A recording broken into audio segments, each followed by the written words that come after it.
Great crowd on hand here tonight at Kyle, Texas. Just lots of activities going on. You know, we haven't talked a lot about this, but CT Helmet, who drives the 39 car, also put this race together here and promoted this event. And there was a great band here, all kinds of things for kids to do. I saw Dan getting a tattoo put on his arm out there. Don't tell. Yeah, and I love that shaved ice machine that they got over there. Oh, Eric Holmes having trouble firing his car. Look at this, Dan. He's having to get the car pushed to try to restart, but Holmes is able to get that 62 fired. Yeah, possibly starter issue. We let these cars sit again. Talked about it as a driver. You let these cars sit. It's the worst thing you can do. You know, when you got a good strong race car, you want to get it done. But you know what? You're a driver, and you hit that ignition switch, and nothing happens.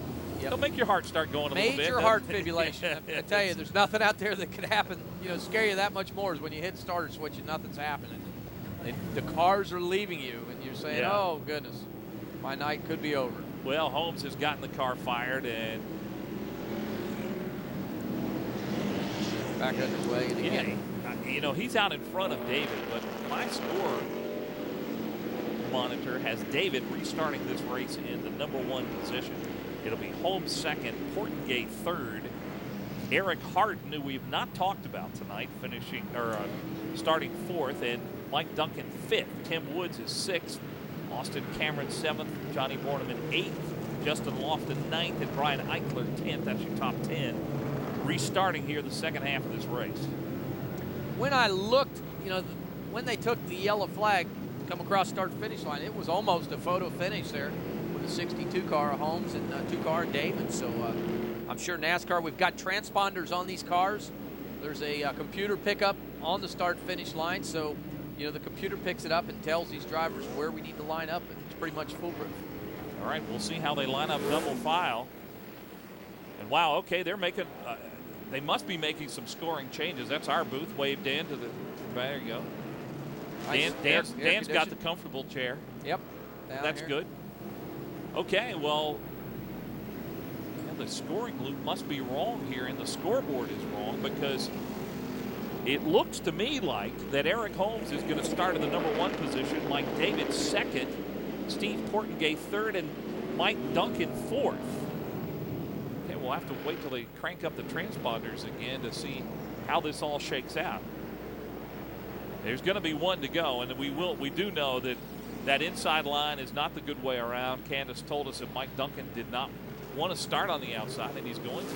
Yep, that outside line definitely is not the preferred line yet. You know, maybe another 100 laps, we'll get some more rubber laid down out there, but the race will be over by then. So, again, you've got to work that inside line and keep your car down there. All right, the pace car is off the track. We're about ready to go back green for the second half of this race. It has been exciting so far. Cars are 2x2. Green. Spotter in the 62. Outside. You're clear. Clear all around. Great restart. David, right to the bottom of the racetrack. So important to get back down. Oh, my gosh, did you see him run into Holmes? Holmes? Yep, just drives down in there. Sure, I don't believe he did that on purpose. He just got a good run through the center of the corner. Was not able to keep it slowed down. Look at Mike Duncan on the outside. Eric Holmes did a great job keeping that car in line. Duncan trying to pass on the outside. You heard Candace tell us he does not like to race out there, but he is dead even with Steve Portengay right now. That's the battle for third place. And Portengay, the winner here last year, knows how to get around this racetrack. I talked to him before the race here tonight. He says, you got to keep the car on the bottom. You got to keep it down there. You've got to bull your way through. Whatever you do not get off the bottom of this racetrack because the guy that can run the bottom all night here will be in victory lane. Duncan is now in line. He is fourth. The story, Tim Woods, he is fifth. Single file. Again, get some heat back in these tires. Get back in the rhythm, then we'll see what we got. The guys have made some adjustments. We'll know if they worked or they did not work, but it's going to take 5 to 10 laps to get some heat in these tires and figure that out. Tim Woods in the 54 car. Had a tough race at Fontana, but you see him there on the right side of your screen. He survived a spin earlier, and he is now running fifth in the top 5. Woods had a 4th place finish at Irwindale this year. That was his best finish of the year.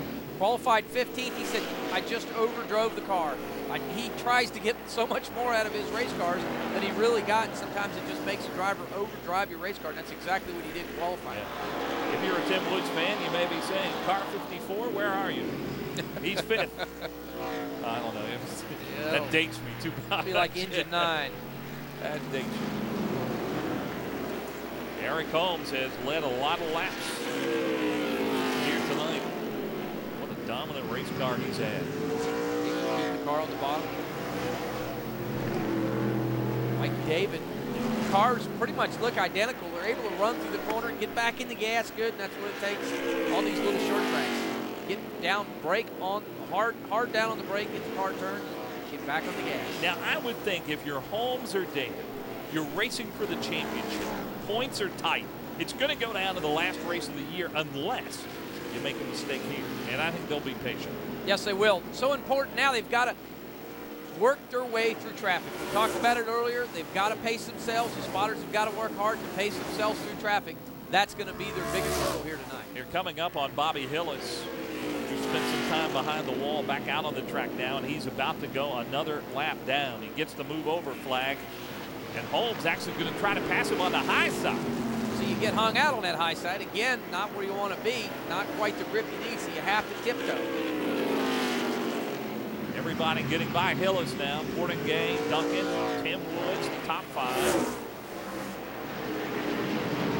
Gives these two cars a little bit of breathing room. Portingay has to work the outside also, so it kind of breaks them up a little bit. That's kind of what they wanted to see. But it does hold up the 6th place Austin Cameron. He is now several car lengths behind the 5th place car of Woods. Duncan tried to get a little racing there on Portingay a moment ago. There's Austin Cameron. What an up and down year he's had, but he does have a win. He won the 2nd Irwindale race, coming off a 15th place finish at Fontana. 92 starts in this series. You know, he's been around a while. He knows all-time money winner. Yes, 14 wins. He just said the car did not feel good in practice. He said, you know, we just can't quite, we're slow. He says that I'm not sure where we need to go. We made some changes and don't know. You know, sometimes when you get a car like that, you just need to practice with it and throw some things at it. But, you know, practice here, you get 30 minutes and then we break, and you get 30 minutes and you break, and you get another 30 minutes, and then we're done. Then we go to qualifying.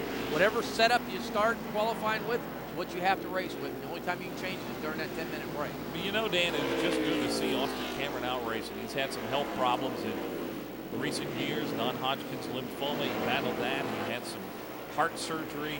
He's come back from all of that. He proud father, had a son born on I think June 5th this year. So some good things happening in Austin Cameron's life. He's got a win this season, and he has made a home with that team. David Gilliland drove that car to a 2nd place finish here last year. Gilliland, of course, now in the Nextel Cup Series, driving for Robert Yates. Good team, and hats off to him. Commitment, dedication that he has made. I mean, he's my hero. You know, Austin has done things again, has fought through the health issues and back racing, strong as ever, and just got a good head on him, good positive thinking, and that shows you what happens when we think positive things happen. Well, Mike Duncan keeps looking on the inside there of Steve Portingay. Portingay in 3rd, Duncan in 4th, Duncan in that 9. Series champion in 2004 and 2005.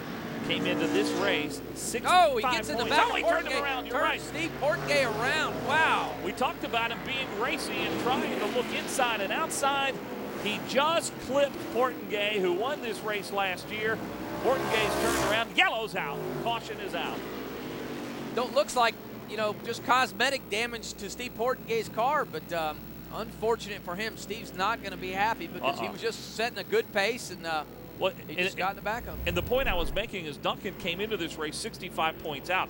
He can't languish back there, and you see, I think he was just trying to get up on the outside and clipped him. Well, that's exactly what it looked like. Duncan working that outside, and as he came, Steve Portingay turned to the bottom. Duncan slid up the racetrack and just got in the right rear corner and turned Steve around. See Steve turning right to try and save the race car, but not able to grab it. Got spinned around.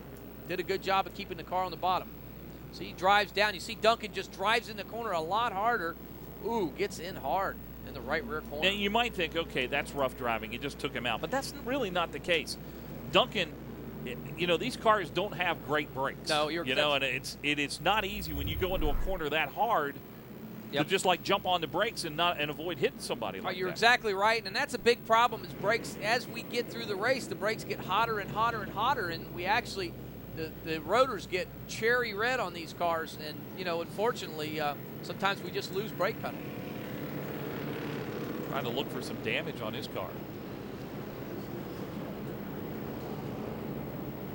There's a car that's off the track down between turns 3 and 4. There's a crew, number 9 Is there a car crew working on it? Mike Duncan.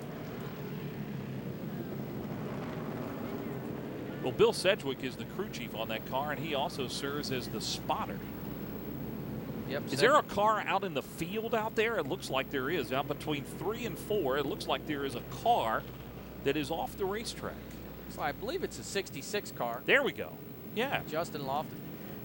Yeah, he took a little detour, didn't he? Yep. I'm not sure if he got a little bit of help or just tried to, navigate around that wreck and just got up on the outside, just know where to go. Well, there's Justin out of the race car. Looks like he's okay, but Little upset. Not a good feeling as a driver when your night's over. Yeah, you don't want to go out in the field. No. Not sure if, like I said, to avoid the port gate deal there, just got on the outside and drove off the racetrack.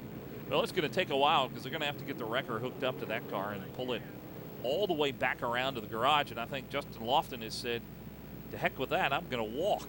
He's got his helmet in his hand. He's ready to go. Eric Holmes leads after 126 laps here in Kyle, Texas.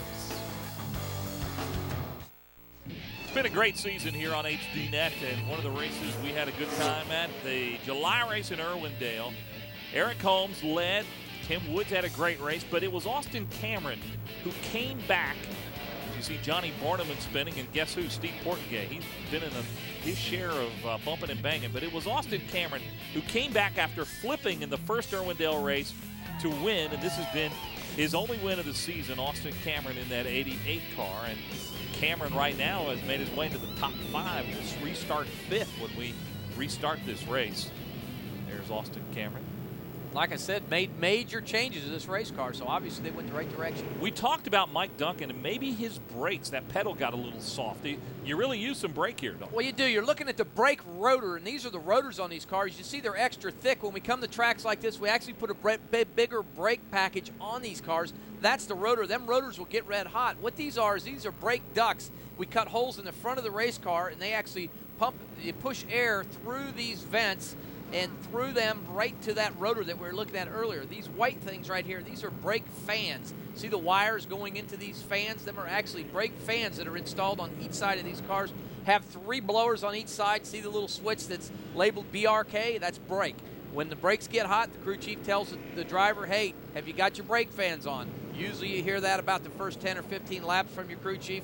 Turn them brake fans on. Keep the heat down on them rotors, because when these rotors get red hot, what they actually do is boil the brake fluid. When we boil the brake fluid, we get oxygen and air into the brake fluid, and the pedal actually gets real spongy. And that possibly, Mike, could be what happened to Mike Duncan there earlier when he got in the back of Steve Portengay, that he just lost a little bit of brake pedal and wasn't quite sure what was there. And when he cools down and runs around under a caution, this will cool the brakes back down. So possibly that was the issue on Mike Duncan, because he did get in there a little bit hot and got in the quarter there of Steve Portengay. Well, Portengay is obviously running in the top 5 all night long. He has been moved back in the pack, obviously.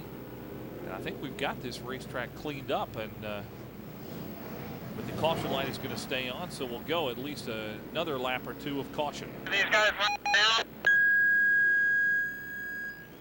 The tone coming from Dan Pardis's radio. He's